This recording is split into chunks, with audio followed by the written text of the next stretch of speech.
Yes, umugoroba mwiza, umugoroba w'umugisha abakunzi ba Kivu Network nongeye kubasuhuza mbahereza ikaze mu kiganiro cyo ku mugoroba w'itariki ya 4 ukwezi kwa kabiri 2026. Tugarutse rero muri za page zikomeye cyane zigendanye n'ikibuga cy'imirwano ku butaka bw'igihugu cy'abaturanyi cya Repubulika Iharanira Demokarasi ya Kongo, ni ku ntambara ihanganishije umutwe w'izinyeshyamba ndetse n'igisirikare cya leta nk'ibisanzwe gikomeje guhangana bikomeye cyane n'ubundi kigaba ibitero kuri pozisiyo zitandukanye z'inyeshyamba za AFC mu bice bitandukanye. Rero bakomeje kugabwa ibitero bihambaye cyane ndetse binafite ingufu birimo birakazwamo byinshi bitandukanye, ndetse n'igice cyangwa muri Bukavu, bice byo muri za Kavumu bikaba bikomeje kugenda byibasirwa ku buryo bukomeye cyane, nk'uko amakuru ahaturuka nayo akomeza kugenda abyemeza. Byose rero tugiye kuba tubigarukaho tubabwira uko bikomeje kugenda byifata, dore ko urugamba rwo rukomeje guhindura isura, nk'uko amakuru aturuka ku kigo cy'imirwano nayo akomeza kugenda abyemeza. Bakakubwira ko rero izi nyeshyamba za AFC M23 zikomeje guhura n'uruva gusenya ndetse zikomeje kwatakwa bikomeye cyane n'igisirikare cya leta ndetse n'abafatanyabikorwa bacyo barimo ingabo z'Abarundi ndetse na Wazalendo mu bice byose bitandukanye. Rero barimo baragabwaho ibikorwa, barimo baragabwaho ibitero bikomeye cyane ndetse n'ibikorwa rero bidasanzwe birimo birakorwa n'izi ngabo tugiye kuba turebera hamwe mu bice byo muri Walikale ndetse n'ahandi henshi hagiye hatandukanye yakomeje kugenda yibasirwa ku buryo bukomeye cyane.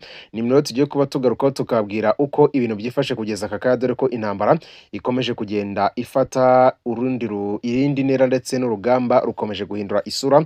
Perezida rero Tshisekedi ari muri Leta Zunze za Amerika rero aho bagiye kurangiza umutwe w'izinyeshyamba za AFC M23 rero, nk'uko amakuru ahaturuka nayo akomeza kugenda abyemeza. Byose rero nabyo tugiye kuba tubiheraho tubigaruka mubashe kuba mwasobanukirwa akantu ku kandi, ndetse tunagaruka no kuri imirwano ikomeje kugenda ikomera cyane, kandi ni inkuru itari nziza cyane ku barwanyi b'umutwe w'inyeshyamba za AFC M23 mu bice byanga muri Goma. Uko byagenda kose n'ubundi igisirikare cya leta Kongo kigomba kuyisubirana mu maboko yabo, kandi bigomba gufata byasaba imbaraga za gisirikare, yaba byasaba imbaraga za diplomasi. Izo byose rero ngo baritari kandi baranabifite ku buryo buhambaye cyane. Rero nibyo bakomeje kugenda batangaza, numva rero ko ari byinshi bigiye kuba byaba kuri izi nyeshyamba z'abarwanyi ba AFC M23. No gukomeza rero byose tukagenda tubigarukaho uko byakabaye kugira ngo mbashe kuba mwakomeza gusobanukirwa akantu ku kandi n'ubundi mu bijyanye n'umutekano, politike, diplomasi.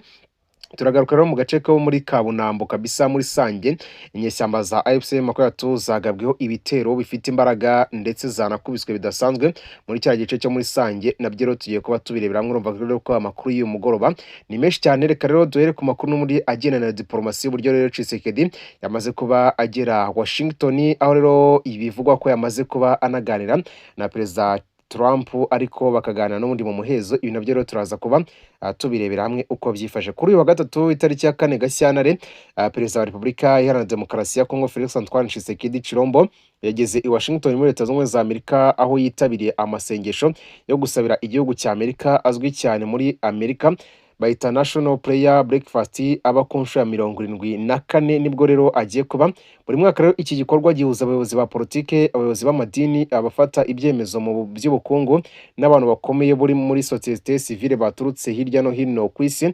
Umukuru w'igihugu cya Kongo rero watumiwe n'abateguye iki gikorwa azitabira iki giterane yakitabiriye kidasanzwe, aho rero imyemerere, diplomasi na politike biba byahuriye hamwe. Aho rero ubundi mu busanzwe ibintu bijyanye n'amasengesho na politiki rero bidakunda guhurira hamwe.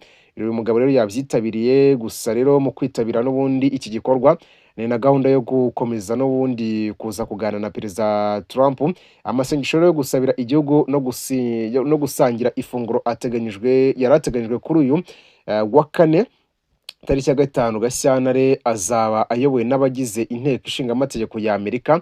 Rero ku munsi w'ejo bundi nibwo bizakorwa, gusa Tshisekedi yamaze kuyitabira kabisa, yayigezemo.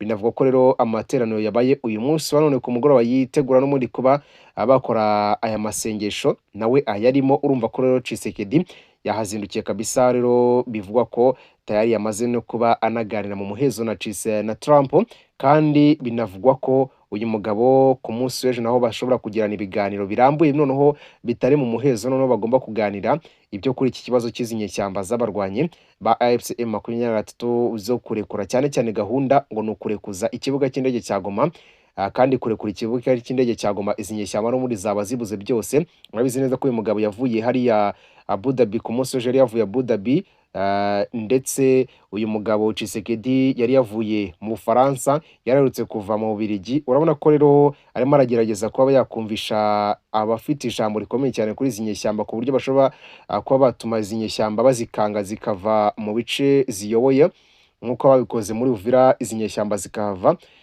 Rero nibo arimo aragenda yegera kugira ngo arebe ko biza gushoboka kandi bishobora no kuba byakunda nk'uko bikomeje kugenda bigaragara. Wabonye ko rero igihugu nk'Ubufaransa gikomeje kugenda gishyira mu bikorwa ibyo byose ndetse no gutuma izi nyeshyamba zishyirwaho igitutu gikomeye cyane ko zigomba kuva mu mujyi wa Goma. Urumva ko rero ibintu bikomeje kuzizambana kabisa, aho rero bigaragaza ko Tshisekedi arimo arazitsinda muri diplomasi. Mu bigendanye na diplomasi kabisa, urugamba Tshisekedi arimo ararutsinda, kandi uretse n'ibyo ngibyo no ku ntambara arimo aratsinda kabisa. Aho rero akomeje kugenda azana n'ibikoresho byinshi ndetse n'umusada bakomeje kugenda bamuhereza. Mwabonye ibikoresho Abafaransa bamuhereje nyuma y'ibiganiro yagiye kugirana nabo. Urumva ko rero ari muri diplomasi ikomeye cyane. Urumva rero Tshisekedi we ari muri gahunda ikomeye cyane, bivuze ko rero kugeza n'aka kanya uyu mugabo akomeje kugenda agaragaza imbaraga zidasanzwe muri diplomasi, rero bishobora kuza gushyira mu kaga izi nyeshyamba z'abarwanyi ba AFC M23. Rero uyu munsi none mu gice cya Bukavu kabisa hagiye humvikana ibintu bitari byiza bigendanye n'imirwano n'ubundi ibaraga mu nkengero zo mu gice cya Kavumu. Gusa rero ibice byaje kurekera n'ubundi guhagarara, imirwano yaje guhagarara dore ko batakomeje kurwana cyane, nyine baje kugera aho ngaho barahagarara mu masaha n'ubundi urugamba rwawe mu masaha mu gitondo kabisa nk'uko nabibabwiye. Rero ntabwo rwakomeje gukara dore ko bivugwa ko inyeshyamba zatakaje ubuzima ari inyeshyamba 8 muri kariya gace n'ubundi kari mu nkengero za Bukavu, za Kavumu ndetse no muri kiriya gice cyo muri essence. Rero hakaba haje kubera imirwano mu masaha saa 7 yamaze iminota mike cyane, dore ko bivugwa ko ari amasasu yahumvikanye mu masaha mu minota igera muri 35 gusa nibwo amasasu yaje kumvikana muri kariya gace ka essence gaherutse gufatwa n'abarwanyi ba Wazalendo ndetse n'igisirikare cy'abarundi ndetse na FARDC, nk'uko rero banafatanyije n'abacancuro muri kariya gace ka essence bakaja kukigarurira. Urumva ko rero izi nyeshyamba z'abarwanyi ba AFC M23 ziri mu kaga gakomeye cyane muri iyi minsi kabisa. Urumva umujyi wa Goma ntago worohewe, urageramiwe dore ko Ubufaransa nabwo bukomeje kugenda bushyira igitutu kuri izi nyeshyamba kugira ngo zirekure zifunguze ikibuga cy'indege cya Goma, kandi kubikora murabizi neza ko n'ubundi bivuze ko n'ubundi batayari baba bamaze gutakaza byose, ibintu byaba bimaze kuba byakomera ndetse byaba bigiye guhindura isura, kuko ingabo z'abarundi ndetse n'abandi bose bagomba kwita bataka bakinjira muri iki gice cyose muri rusange. Numva rero ibintu ntabwo biribuze kuba byakoroha. Izo ni inkuru zitari nziza ku barwanyi bari mu 23 mu mujyi wa Goma ndetse no mu mujyi wa Bukavu n'ahandi henshi hatandukanye hari kubera imirwano, aho biri kumvikana ko ibintu bitaboroheye kabisa. Reka rero dukubite tubangure tujye muri Sange, agace kitwa Cyamate n'agace bita Kabunambo hari muri Sange biri kuraswa bikomeye cyane, byarashwe uyu munsi bikomeye cyane. Waza ndetse na M23 bari bahangaye mu mirwano ikomeye cyane, ariko Waza ntiyari iri kumwe yonyine, nayo yari iri kumwe n'ubundi n'igisirikare cya FARDC ndetse n'ingabo z'abarundi. Imirwano ikomeye hagati y'ihuriro rya AFC M23 n'imitwe ya Wazalendo ndetse na FARDC na FDNB yadutse kuri mugoroba mu misozi ireba umujyi wa Sange, agace bita Cyamate n'agace bita Kabunambo ku muhanda route nomero 5 cyase ku muhanda nomero 5 kabisa.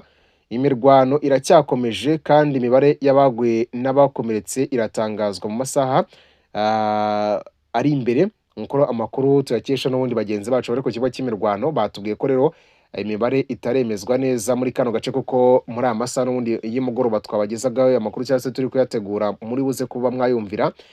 N'ubundi imirwano yari ikirimo, bivugwa ko rero gusa hari inkomere z'abasirikare bagera muri 4 bizi nyeshyamba za AFC M23 barasuye muri turiya duce cyangwa se bakomeretse muri turiya duce, ariko imibare y'ababa baguye muri runo rugamba ndetse n'ibyasenyutse cyangwa se ibyangirijwe byinshi ntago biratangazwa neza. Haravugwa rero umutekano muke n'imvururu nyinshi mu mpande z'inyeshyamba n'imirwano yabo. Intego yabo rero yari hari ngo yo gufata ibice byinshi bitandukanye, noneho kugeza aka kanya nta igihari kuko urugamba rukomeje kubagora cyane. Harashimangirwa rero ko izi ingabo za leta ziri bukomeze kugumana ibice byose kandi ziri bukomeze no kugenda zibyifashisha byinshi rero zibikesha ubutabazi bwihuse bwa FDNB ndetse na Wazalendo ikomeje kugenda ibahereza umutekano usesuye bigere nuko ikomeje kugenda ibakiza ngo umwanzi nk'uko rero nabo ubwabo babyiyemereza muri rusange. Rero Walikare abarwanyi batanu ba AFC M23 bafashwe miri, abandi bishyikiriza rero Wazalendo n'igisirikare cya FARDC na FDNB. Walikare muri Kivu y'Amajyaruguru, amakuru aturuka mu nzego z'umutekano w'abaturage bo muri teritwari ya Walikare aravuga ko abarwanyi batanu ba AFC M23 bafashwe miri kuri wa 4 Gashyantare na 2026 mu gihe abandi nabo bahisemo gushyira intwaro hasi bishyikiriza umutwe wa Wazalendo ukorana n'ingabo za FARDC ndetse n'igisirikare cya FDNB. Rero byabereye mu bice byagiye bigaragaramo imirwano mu minsi ishize, ari ingabo za leta n'imitwe y'abaturage bari gukaza ibitero bigamije gusubiza uduce twari twarafashwe n'uyu mutwe w'inyeshyamba. Amakuru rero yibanze avuga ko abafashwe bari mu itsinda ryageragezaga guhindura imyanya nyuma y'igitutu gikomeje gushyirwa ku biro byabo. Bamwe rero mu barwanyi ba AFC M23 ngo bahisemo kwishyikiriza Wazalendo kubera kubura ibikoresho, umunaniro w'intwaro w'imirwano ndetse n'ihungabana mu mitwe yabo bitewe n'uburyo barimo baratsindwa bikomeye cyane.